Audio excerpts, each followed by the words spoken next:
හැමෝගෙම වෛරය මැදි නොසැලී ගිය ආයු සහ සනුලිගේ ආදර කතාව. පළමු කොටස එකතු වෙන්න අපිත් එක්ක.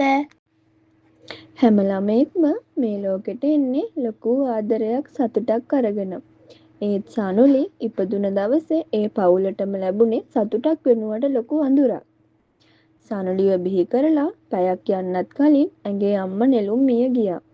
අලුත උපන් දරුවගේ මූණවත් දැක ගන්න නෙළුම්ට වාසනාවක් තිබුණේ නැහැ.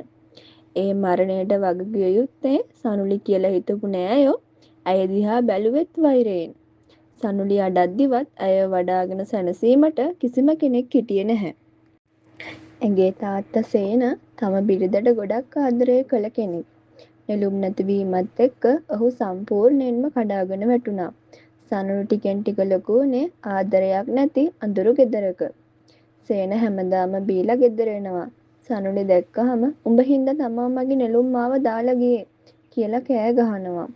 පුංචි සනුලි බයෙන් කුස්සියේ කොනකට වෙලා අඬනවා. ඒත් ඔහුගේ හිතේ සනුලි ගැන සැඟවුණු ආදරයක් තිබුණා.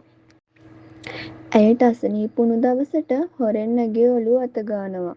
උදේට ඉස්කෝලේ පොත්පත් ඇඳුම් පවා සූදානම් කරලා තියෙනවා. සනුලිටත් තාත්තා කොච්චර සැර වුණත් ඔහු තමන්ගේ ලෝකයම වුණා. ඒත් සනුලිට අවුරුදු 18 පිරුණු දවසට පසුදා ඒකම හයියක් නැති වුණා.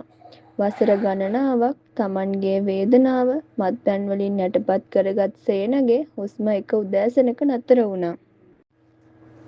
තාත්තට තේ එක අරන් ගිය සනුලි දැක්කේ ආයේ කවදාවත් ඇහැරෙන්නේ නැතුව ඇඳ මත වැතිරිලා ඉන්න ඔහුව.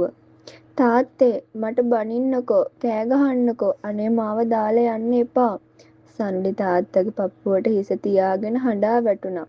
ඒ මොහොතේ අය සම්පූර්ණයෙන්ම තනි වුණා. තාත්තගේ අවසන් කටයුතු ඉවර වුණාට පස්සේ හැමෝම තමන්ගේ ගෙවල් වලට යන්න ලෑස්ති වුණා.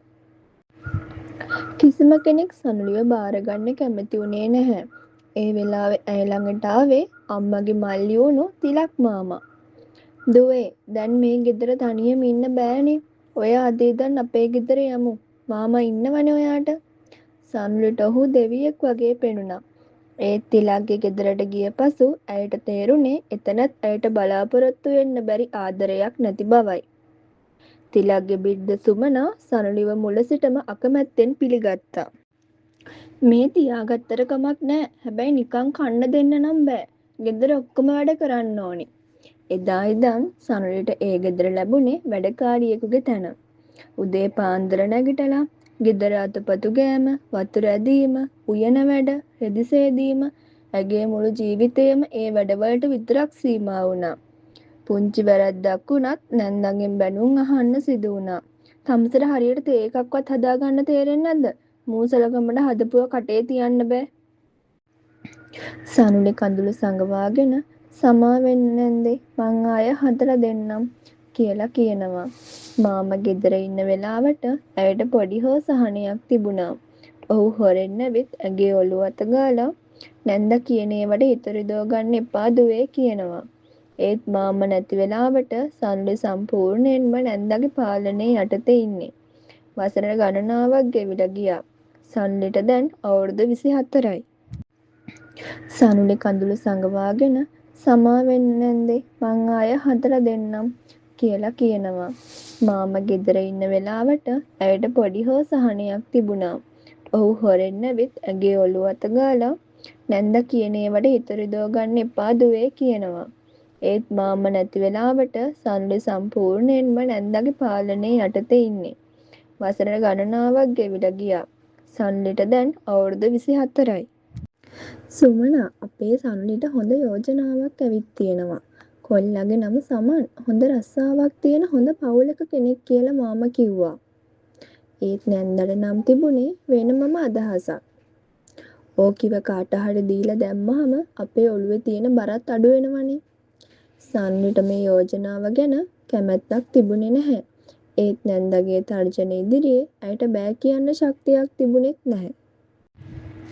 මනමාලයාගේ පවුලේ අය සනුලිව බලන්න ආපු දවසේ සමන් ඇය දිහා බැලුවේ ආදරෙන් නෙමෙයි, අයිතියක් පෙන්වන විදිහට. ඊට පස්සේ ඔහු සනුලි එක්ක තනියම කතා කළා. මං ඔයා ගැන ඔක්කොම දන්නවා. මං ඔයාව බැන්දට පස්සේ ඔයාට මෙහෙම ඉන්න දෙන්නේ නෑනේ. හැබැයි මං කියන විදිහට ඉන්න ඕනේ. මගේ පාලනයේ යටතේ. සමන් නැගේ අත තදින් අල්ලා ගත්තා. එතනදිම සනුලිට තේරුණා මේ මිනිස්සයා අයව විවාහ කරගන්න හදන්නේ ආදරයකට නෙමෙයි තමන්ගේ පාලනය යටතේ තියාගන්න කියලා. ඒත් ඇයට වෙන මාර්ගයක් තිබුණේ නැහැ. සමන්ලා ගියාට පස්සේ සනුලි කාමරයට ගිහින් ඇඳ මත වැටිලා හයියෙන් ඇඬුවා. නැන්දා ඒ ළඟට ඇවිත් තමස හිතුවද තමස රාජකුමාරිකාවක් කියලා. අම්මෙක් තාත්තෙක් නැති තමසේව බඳින්න කැමති වුණ එකට මේ මිනිස්සුන්ට වඳින්න ඕන කියලා බැන්නා. සල්ලිට තිබුණු එකම බලාපොරොත්තුව මාමා. මාමා එගෙන් ඇහුවා දුවේ ඔයාට මේ කසාදෙට ඇත්තටම කැමතිද? බයක් තියෙනවා නම් මාමට කියන්න කියලා කිව්වා. සනුලිට ඇත්ත කියන්න ඕන වුණත් තමන් නිසා මාමත් නැන්දත් අතර ප්‍රශ්නයක් ඇති වෙනවට ඇය බය වුණා.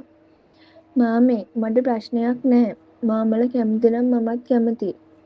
මාමා සුසුමක් හෙලලා මොන ප්‍රශ්නේ ආවත් මාමා ඔයාගේ පස්සෙන් ඉන්නවා කියලා ඇයට පොරොන්දු වුණා. ඒත් සනුලි දැනගෙන හිටියේ නැහැ ඇගේ ජීවිතයේ ඉදිරියේ තවත් විශාල හැරවුමක් බලාගෙන ඉන්නවා කියලා. කසාදෙට දිනත් නියම වුණා. සමන් සන්ලිව ඇඳුම් ගන්න ටවුන් එකට එක්කගෙන ගියා. කාර් එකේදීත් ඔහු ඇයට අණ කළා. තව සති දෙකකින් ඔයා මගේ නෝනා. මං කැමති නෑ මගේ ගෑණි අනික් අය ඉස්සරහා අසරණ පාටට ඉන්නවට. මං කියන විදිහට ඉන්න ඕන. තේරුණාද? හරි සනුලි බයෙන් කිව්වා. තව දෙයක්. ඔයාගේ අඬන මූණ මට පෙන්වන්න එන්න එපා. මට කේන්ති යනවා. සමන් ඇඟේ කැමැත්තක්වත් නොවිසා මනාලියගේ සාරිය ඇතුළු සියලුම ඇඳුම් තෝරා ගත්තා. කසාදෙට තිබුණේ තව එකම එක දවසයි. ගෙදර පුරාම නෑදෑයෝ, සේවකයෝ උත්සවයට සූදානම් වෙද්දී සනුලි කුස්සියේ කොනක තනියම වැඩ කරමින් හිටියා. ඇය තමන්ගේ අම්මගේ සහ තාත්තගේ පින්තූරයේ පපුවට තද කරගෙන අනේ තාත්තේ මට හරි බයයි කියලා හඬා වැටුණා. ඒ මොහොතේ ඇයට දැනුනේ තමන්ව ආදරයකට නොව බිල්ලකට යවනවා වගේ හැඟීමක්. කසාදෙට පෙර දවසේ එකපාරටම ගෙදර ඉස්සරහා ලොකු වාහනයක් නතර වුණා. අනේ මගේ පුතා මගේ ආයු ආවා. ඒ නැන්දගේ සතුටු කෑගැසීම. සනුලිට තේ හැන්ද අතින් ගිලිහුණා. ආයු? ඔහු තිලක් මාමගේ පුතා. සනුලිත් එක්ක පොඩි කාලේ එකට හැදී වැඩුණු ටිකක් සැර ගණන් නොගන්නා ගතියක් තිබුණු ඇගේ මස්සිනා. ආයු අවුරුදු 4කට කලින් ඉගෙන ගන්න ඕස්ට්‍රේලියාවට ගිහින් තිබුණා. ඒ කාලය පුරාවටම සනුලි එක්ක එකම එක පාරක්වත් එයා කතා කරලා තිබුණේ නැහැ. ආයු පුතේ හෙට අපේ සනුලිගේ කසාදෙනේ මාමා සතුටින් කිව්වා. ඒ වචන ඇහුණු ගමන් ආයුගේ කටහඬ වෙනස් වුණා. සනුලිගේ කසාදේ කා එක්කද? අර බැංකුවේ වැඩ කරන සමන් මහත්තයා එක්ක නැන්දා කිව්වා. කුස්සියේ බිත්තියට හේතු වෙලා හිටපු සනුලිගේ හුස්මත් හිර වුණා. ඒත් ඊළඟ මොහොතේ ඇයට ඇහුනේ බර අඩි පාරවල් කිහිපයක්. ආයු කුස්සියේ දොර ළඟටම ඇවිත් නතර වුණා. අවුරුදු 4කට කලින් රට ගිය කොල්ල නෙමෙයි දැන් එතන හිටියේ. කළු ජැකට් එකක් ඇඳගෙන තියුණු ඇස් දෙකකින් සනුලි දිහා කෙලින්ම බලාගෙන හිටියේ සම්පූර්ණයෙන්ම වෙනස් වූ පිරිමියෙක්. සනුලි බිම බලාගත්තා. ඇඟේ මුළු ඇඟම වෙවුලන්න පටන් ගත්තා. ආයු හිමින් ඇය ළඟට ආවා. ඔහුගේ ඇස්වල තිබුණේ කෝපයක්ද වේදනාවක්ද නැත්නම් වෙනත් කිසිම කෙනෙකුට තේරුම් ගන්න බැරි හැඟීමක්ද කියලා සනුලිට හිතා ගන්න බැරි වුණා. තද ගැඹුරු කටහඬකින් එකම එක ප්‍රශ්නයක් ඇහුවා. තමුසේ කසාද බඳින්න ලෑස්ති වෙනවා මටවත් කියන්නේ නැතුව.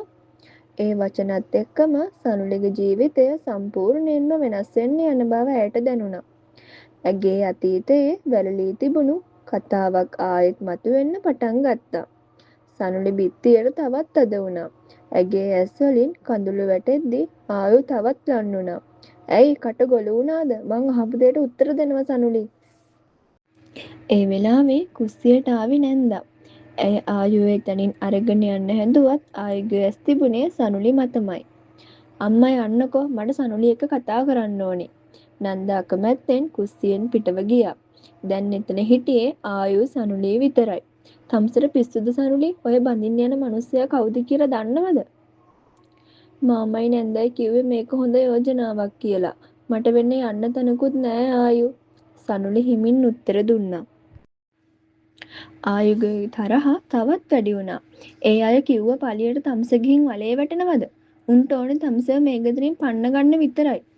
සනුලිගේ ඇස් වලින් කඳුළු ගලාගෙන ගියා. මන් නිසා කාටවත් කරදරයක් වෙනවා බලන්න මට ඕන නෑ. ආයු එකපාරටම නිහඬ වුණා. තම්ස මට එකපාරක්වත් කතා කරලා කීවේ නැත්තේ ඇයි? ඒ ප්‍රශ්නෙට සනුලිගේ හිතේ අවුරුදු 4ක් තිස්සේ හංගගෙන හිටපු වේදනාව එළියට ආවා. මං කොහොමද ඔයාට කියන්නේ ආයු? ඔයා රට ගියාට පස්සේ එකපාරක්වත් මං ගැන හොයලා බැලුවේ නැහනේ. ආයුගේ මූණ වෙනස් වුණා. කෝපය පිටිපස්සේ තිබුණු වේදනාව සනුලිට පළමු වතාවට පෙනුණා. හෙට කසාදේ බලමුකෝ කියලා ආයු කුස්සියෙන් පිටව ගියා. එදා රෑ සනුලිට නිින්ද ගියේ නැහැ. හෙට තමන්ගේ ජීවිතේ සම්පූර්ණයෙන්ම වෙනස් වෙන්න යන බව හිතෙද්දි ඇය බයෙන් වෙවුලුවා. මැදියම් රෑ කාමරයේ දොර ළඟට ආයු ආයෙත් ආවා. තමුස හෙට ඇත්තටම අර මනුස්සයා එක්ක පෝරුවට නගින්නද ලෑස්ති වෙන්නේ? සනුලිට වෙන කරන්න දෙයක් නැති බව කියද්දී ආයුගේ කටහඬේ කෝපයට වඩා වේදනාවක් තිබුණා. මට එක මැසේජ් එකක්වත් දාන්න තිබ්බා. එතනදි සනුලිට තවත් ඉවස ගන්න බැරි වුණා. ඔයා රට ගියේ මං ගැන පොඩ්ඩක්වත් හිතන්නේ නැතුව. අවුරුදු 4ක් තිස්සේ මං ජීවත් වෙනවද නැද්ද කියලාවත් ඔයා හොයලා බැලුවද? ආයු නිහඬ වුණා. පස්සේ ආයු හිමින් කිව්වා මම රට ගියේ තමුසව අමතක කරන්න නෙමෙයි සනුලි.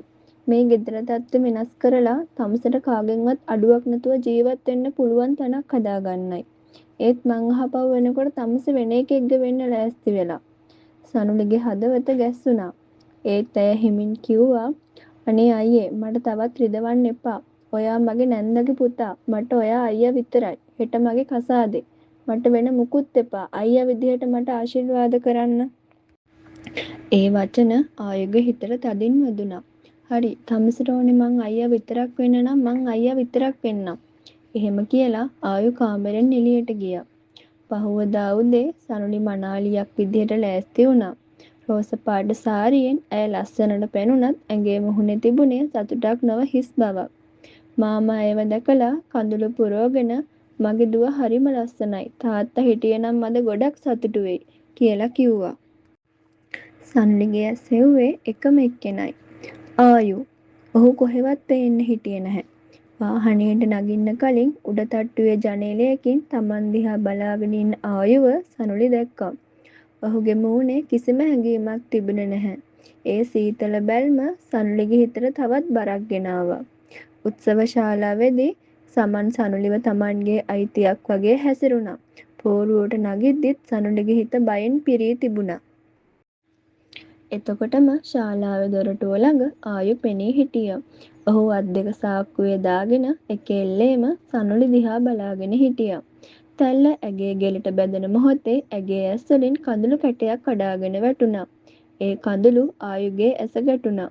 ඔහුගේ අත් මිටි මොළ වුණත් සනුලි ඉල්ලපු අයියා කියන සීමාව නිසා ඔහු හිටපු තැනම නිහඬව හිටියා. චාරිත්‍ර ඉවරුණ ගමන් සනුලි දැන් සමන්ගේම බිරිඳ බවට පත් වුණා. ගෙදරින් සමුගන්න වෙලාවේ මාමා ඇයව බදාගෙන මොන ප්‍රශ්නේ ආවත් මාමගේ ගෙදර දොර ඔයාට හැමදාම ඇරලා තියෙනවා පුතේ කියලා කිව්වා. අන්තිමට ආයු සනුලි ළඟට ආවා. තමුස මගෙන් ඉල්ලුවේ අයියා කෙනෙක්ගේ ආශිර්වාදය විතරයි නේද? මෙන්න මගේ ආශිර්වාදය. පරිස්සමින් ඉන්න. හැබැයි මේ ලෝකෙම එපා වුණ දවසට තමුසට යන්න තැනක් නැති වුණ දවසට තමුසගේ අයියා මෙතනම ඉන්නවා. මං තමුසව අතෑරියේ තමුස ඉල්ලපු හින්දා විතරයි. එහෙම කියලා ආයු හැරිලා ගියා. සන්ලි සමන්ගේ ගෙදරට ගියේ බර හිතකින්. මංගල රාත්‍රියේදී සමන් හොඳටම බීලා කාමරයට ආවා. ඔහුගේ කටින් පිට වුණේ ආදර වචන නෙමෙයි අපහාස. මං තමුසව බැන්දේ ආදරයකට නෙමෙයි කියලා ඔහු කෑ ගැහුවා. ටික වෙලාවකින් මත්තල ඇඳ උඩ වැටලා නිදාගත්තා. සනුලි මුළු රාත්‍රියම ජනේලේ ළඟ සෝපාවට වෙලා තනියම අඬමින් හිටියා. ආයුගේ වචන ඇගේ හිතේ ආයෙමත් රැවුදුන්නා. මේ ලෝකෙම එපා වුණ දවසට තමුසගේ අයියා මෙතනම ඉන්නවා. පහුවදා උදේ සමන්ගේ අම්මා කාමරයට ඇවිත් පරණ සිරිත් විරිත් අනුව මනාලියගේ පිරිසිදුකම ගැන සැක කරමින් සනුලිට අපහාස කළා. තමන් නොකළ වරදකට චෝදනා එල්ල වෙද්දී සනුලි කඳුළු සලමින් හිටියා. සමන් ඇත්ත දැනගෙන හිටිය. තමන්ගේ ලැජ්ජාව වහගන්න සනුලි වෙනුවෙන් කතා කළේ නැහැ. ඒ මොහොතේ සනුලිට හොඳටම තේරුණා තමන් විවාහ වෙලා ඉන්නේ තමන්ව ආරක්ෂා කරන මනුස්සයෙක් එක්ක නෙමෙයි තමන්ගේ වැරදිත් ඇය මත පටවන කෙනෙක් එක්ක කියලා. ඒ අතරේ ගෙදර තිලක් මාමගේ හිත ටිකක් නොසන්සුන් වෙලා තිබුණා. මට සනුලිට කෝල් එකක් දීලා සුව දුක් අහන්න ඕන කියලා ඔහු ෆෝන් එක අතට ගත්තා. එතකොටම සාලෙට ආවේ ආයු. තාත්තේ සනුලිට කෝල් කරන්නද හදන්නේ? "ඕ පුතේ මගේ හිතට හරි මදි. කෙල්ල සතුටින් ඉන්නවද දන්නේ." ආයු කිසිවක් නොකිය ජනේලෙන් එළිය බලාගෙන හිටියා. ඔහුගේ හිතෙත් තිබුණේ එකම ප්‍රශ්නයයි. තමන් ආදරය කළ ඒත් තමන්ට අයියා කියලා සීමාවක් දාපු සනුලි ඇය ඇත්තට මේ ගෙදර සතුටින් ඉන්නවද? දෙක කොටසින් ඒ ගැන දැනගමු. කතාව ගැන ඔයාලගේ අදහස් කමෙන්ට් එකකින් දාගෙන යන්න අමතක කරන්න එපා. ආදරේ ඔයාලා හැමෝටම.